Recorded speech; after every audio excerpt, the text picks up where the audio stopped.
Hey guys, welcome back to Look Peddler. Today I will be giving you guys the cheapest but most effective Zwift setup that I am currently using. So without further ado, let's get right into this video.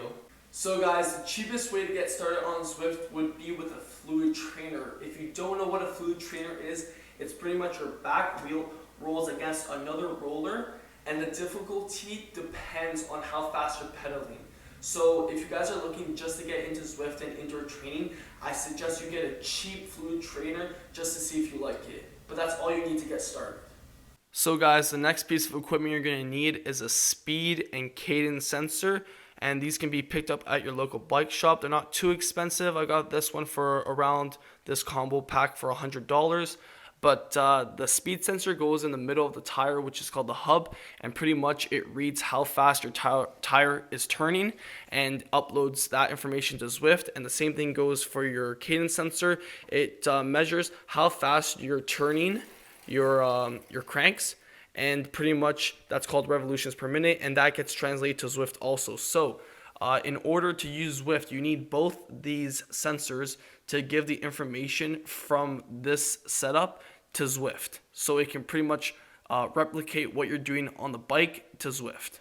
So guys, now that you have your speed and cadence sensor set up on your crank and your hub of your back wheel, it's time to use the information that those sensors are going to gather and upload those somehow to the computer so Zwift can read it. So in order to do that, you get something called an Amt Dongle, and right now I'm rocking the Garmin one. As you can see, I'm going to show you guys a close-up after, but I'm using that right now, and I have an extension, a USB extension on it, in order to get a better signal, because my computer's kind of far from my bike and you want the best signal possible. So you just get an extension cord from Amazon or wherever you shop, and you buy the dongle, which is going to translate the information from both the sensors to the computer.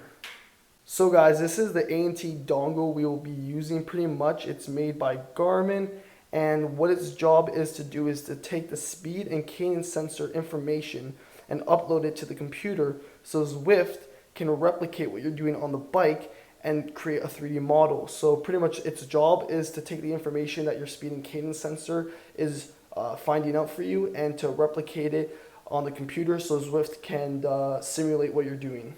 So guys, as you can see, I have an extension cord, and pretty much it is a USB extension cord, and it goes all the way to the back part of my bike where my sensors are. And it just makes the signal a lot easier for the Amt Dongle to get the information from the speed sensor and the cadence sensor. So guys, to finish off this setup, you're going to need a riser block, because the back end of your tire is higher than the front, so you need something to level it off. So I'm just using a generic riser, but you can use a phone book, which is the cheaper option. You're also going to need a heart rate monitor or a heart rate strap, whichever one you want to call it, but something to measure your heart rate so you can see how hard you're working in Zwift and make sure that you're really hitting your zones. And that's something we're going to get into for another video, but this is very important for training and for Zwift.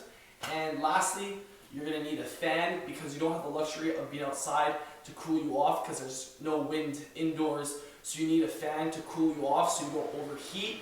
And whichever fan you guys have laying around the house, it doesn't need to be anything fancy, just something to get the job done.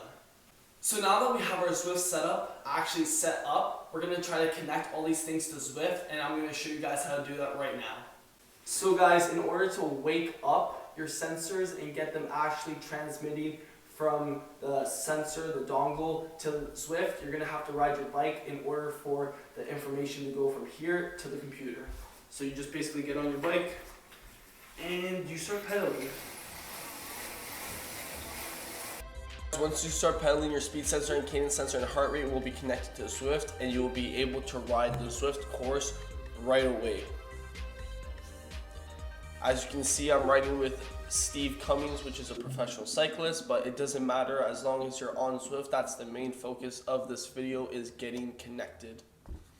So guys, that will wrap it up for my simple and cheap Zwift setup. If you guys enjoyed the video, make sure to like it, and don't forget to subscribe for more content.